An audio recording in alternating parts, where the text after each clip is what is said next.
राधा वल्लभ श्री हरिवंश। आज हमारे श्रीमद् भागवत का 58वां पाठ है। इसमें कि श्री कपिल देव जी का जन्म हुआ। मेरा भी नाम कपिल है। श्री मैत्रेय जी कहते हैं, उत्तम गुणों से सुशोभित मनु कुमारी देवहूति ने जब ऐसी वैराग्य युक्त बातें कहीं, तब कृपालु करदम मुनि को भगवान विष्णु के कथन का स्मरण हो आया और उन्होंने उससे कहा। करदम जी बोले, दोष रहित राजकुमारी, तुम अपने विषय में इस प्रकार खेद न करो। तुम्हारे गर्भ में अविनाशी भगवान विष्णु शीघ्र ही पधारेंगे। प्रिय, तुमने अनेक प्रकार के व्रतों का पालन किया है, अंततः तुम्हारा कल्याण होगा। अब तुम संयम, नियम, तप और दानादि करते हुए श्रद्धा पूर्वक भगवान का भजन करो। इस प्रकार आराधना करने पर श्री हरि तुम्हारे गर्भ से अवतीर्ण होकर मेरा यश बढ़ावेंगे और ब्रह्म ज्ञान का उपदेश करके तुम्हारे हृदय की अहंकारमयी ग्रंथि का छेदन करेंगे। श्री मैत्रेय जी कहते हैं, विदुर जी, प्रजापति करदम के आदेश में गौरव बुद्धि होने से देवहूति ने उस पर पूर्ण विश्वास किया और वह निर्विकार जगतगुरु भगवान श्री पुरुषोत्तम की आराधना करने लगी। इस प्रकार बहुत समय बीत जाने पर भगवान मधुसूदन करदम जी के वीर का आश्रय ले उसके गर्भ से इस प्रकार प्रकट हुए जैसे काष्ठ में अग्नि। उस समय आकाश में मेघ जल बरसाते हुए गरज गरज कर बाजे बजाने लगे, गंधर्वगण गान करने लगे और अप्सराएं आनंदित होकर नाचने लगी। आकाश से देवताओं की बरसाए हुए दिव्य पुष्पों की वर्षा होने लगी। तब दिशाओं में आनंद छा गया, जलशयों का जल निर्मल हो गया और सभी जीवों के मन प्रसन्न हो गए। इसी समय सरस्वती नदी से घिरे हुए करदम जी के उस आश्रम में मरीचि आदि मुनियों के सहित श्री ब्रह्मा जी आए। शत्रु दमन विदुर जी, स्वतः सिद्ध ज्ञान से संपन्न अजन्मा ब्रह्मा जी को यह मालूम हो गया था कि साक्षात परम ब्रह्म भगवान विष्णु सांख्य शास्त्र का उपदेश करने के लिए अपने विशुद्ध सत्वमय अंश से अवतीर्ण हुए हैं। अंततः भगवान जिस कार्य को करना चाहते थे उसका उन्होंने विशुद्ध चित्त से अनुमोदन एवं आदर किया और अपनी संपूर्ण इंद्रियों से प्रसन्नता प्रकट करते हुए करदम जी से इस प्रकार कहा। श्री ब्रह्मा जी ने कहा, प्रिय करदम, तुम दूसरों को मान देने वाले हो। तुमने मेरा सम्मान करते हुए जो मेरी आज्ञा का पालन किया है, इससे तुम्हारे द्वारा निष्कपट भाव से मेरी पूजा संपन्न हुई। पुत्रों को अपने पिता की सबसे बड़ी सेवा यही करनी चाहिए कि जो आज्ञा ऐसा कहकर आदर पूर्वक उनके आदेश को स्वीकार करे। बेटा, तुम सभ्य हो। तुम्हारी ये सुंदरी कन्याएं अपने वंशों द्वारा इस सृष्टि को अनेक प्रकार से बढ़ावेंगी। अब तुम इन मरीचि आदि मुनियों को इनके स्वभाव और रुचि के अनुसार अपनी कन्या समर्पण करो और संसार में अपना स्वयं फैलाओ।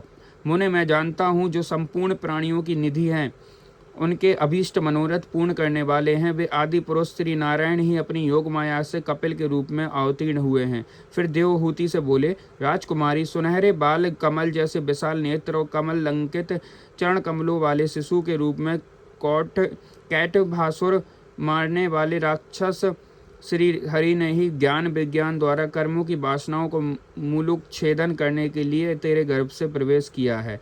ये अविद्या जनित मोह की ग्रंथियों को काटकर पृथ्वी में स्वच्छंद विचरेंगे। ये सिद्धियों के स्वामी और सांख्याचार्यों के भी माननीय होंगे। लोकों में तेरी कीर्ति का विस्तार करेंगे और कपिल नाम से विख्यात होंगे। श्री मैत्रेय जी कहते हैं, विदुर जी, जगत की सृष्टि करने वाले ब्रह्मा जी उन दोनों को इस प्रकार आश्वासन देकर नारद और सनकादि को साथ ले हंस पर चढ़कर ब्रह्मलोक को चले गए। ब्रह्मा जी के चले जाने पर करदम जी ने उनकी आज्ञानुसार मरीचि आदि प्रजापतियों के साथ अपनी कन्याओं का विधि पूर्वक विवाह किया। उन्होंने अपनी कला नाम की कन्या मरीचि को अनसुईया, अत्रि को श्रद्धा, अंगिरा को और हविर्भु पुलस्त्य को समर्पण की। पुलह को उनके अनुरूप गति नाम की कन्या दी। कृतु के साथ परम साध्वी क्रिया का विवाह किया। भृगु जी को ख्याति और वशिष्ठ जी को अरुंधति समर्पण की।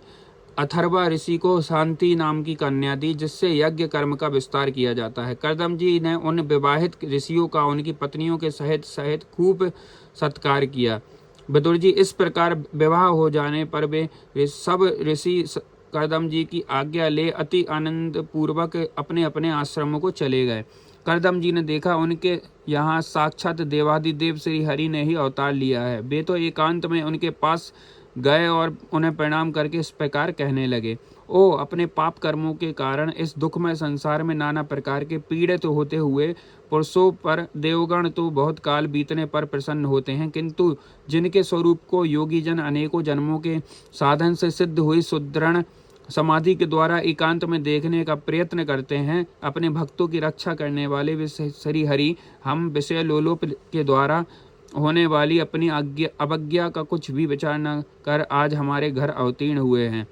आप वास्तव में अपने भक्तों का मान बढ़ाने वाले हैं।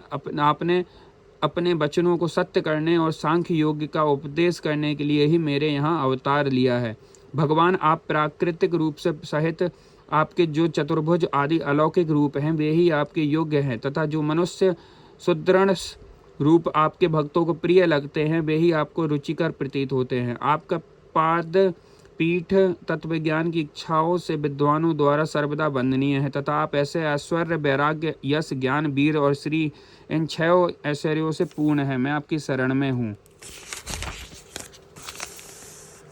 भगवान, आप परम ब्रह्मा हैं। सारी शक्तियाँ आपके अधीन हैं। प्रकृति, पुरुष, महतत्व, काल, त्रिविध, अहंकार, समस्त लोक एवं लोकपालों के रूप में आप ही प्रकट हैं, तथा आप सर्वज्ञ परमात्मा ही इस सारे प्रपंच को चेतना शक्ति के द्वारा अपने में लीन कर लेते हैं। अतः इन सब से परे भी आप ही हैं। मैं आप भगवान कपिल की शरण लेता हूँ। प्रभु, आपकी कृपा से मैं तीनों ऋणों से मुक्त हो गया हूँ और मेरे सभी मनोरथ पूर्ण हो चुके हैं। अब मैं संन्यास मार्ग को ग्रहण करके आपका चिंतन करते हुए शोक रहित होकर विचरूंगा। आप समस्त प्रजाओं के स्वामी हैं। एते विष के लिए मैं आपकी आज्ञा चाहता हूँ। श्री भगवान ने कहा, मुने, वैदिक और लौकिक सभी कर्मों में संसार के लिए मेरा कथन ही प्रमाण है। इसलिए मैंने जो तुमसे कहा था कि तुम्हारे यहाँ जन्म लूँगा, उसे सत्य करने के लिए ही मैंने यह अवतार लिया है। इस लोक और मेरा यह जन्म लिंग शरीर से मुक्त होने की इच्छाओं वाले मुनियों के लिए आत्मदर्शन में उपयोगी प्रकृति आदि तत्वों का विवेचन करने के लिए ही हुआ है। आत्मज्ञान का यह सूक्ष्म मार्ग बहुत समय से लुप्त हो गया था, इसे फिर से परिवर्तित करने के लिए ही मैंने यह शरीर ग्रहण किया है। ऐसा जानो मुने, मैं आज्ञा देता हूँ, तुम इच्छा अनुसार जाओ और अपने संपूर्ण कर्म मुझे अर्पण करते हुए दुर्जल मृत्यु को जीतकर मोक्ष पद प्राप्त करने के लिए मेरा भजन करो। मैं स्वयं प्रकाश और संपूर्ण जीवों के अंतःकरणों में रहने वाला परमात्मा ही हूँ। अंतः जब तुम विशुद्ध बुद्धि के द्वारा अपने अंतःकरण में मेरा साक्षात्कार कर लोगे, तब सब प्रकार के शोकों से छूटकर निर्भय पद मोक्ष प्राप्त कर लोगे। माता देवहूति को भी मैं संपूर्ण कर्मों से छुड़ाने वाला आत्मज्ञान प्रदान करूंगा, जिससे वह यह संसार रूप भय से पार हो जाएंगी। श्री मैत्रेय जी कहते हैं, भगवान कपिल के इस प्रकार कहने पर प्रजापति कर्दम जी उनकी परिक्रमा कर प्रसन्नता पूर्वक वन को चले गए। वहाँ अहिंसामय संन्यास धर्म का पालन करते हुए वे एकमात्र श्री भगवान ही शरण हो गए और तथा अग्नि और आश्रम का त्याग करके निस्संग भाव से पृथ्वी पर विचरने लगे।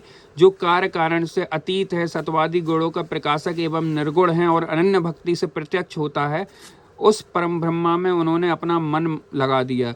वे अहंकार, ममता और दुखादि द्वंद्वों से छूटकर समदर्शी भेद दृष्टि से रहित हो सब में अपने आत्मा को ही देखने लगे।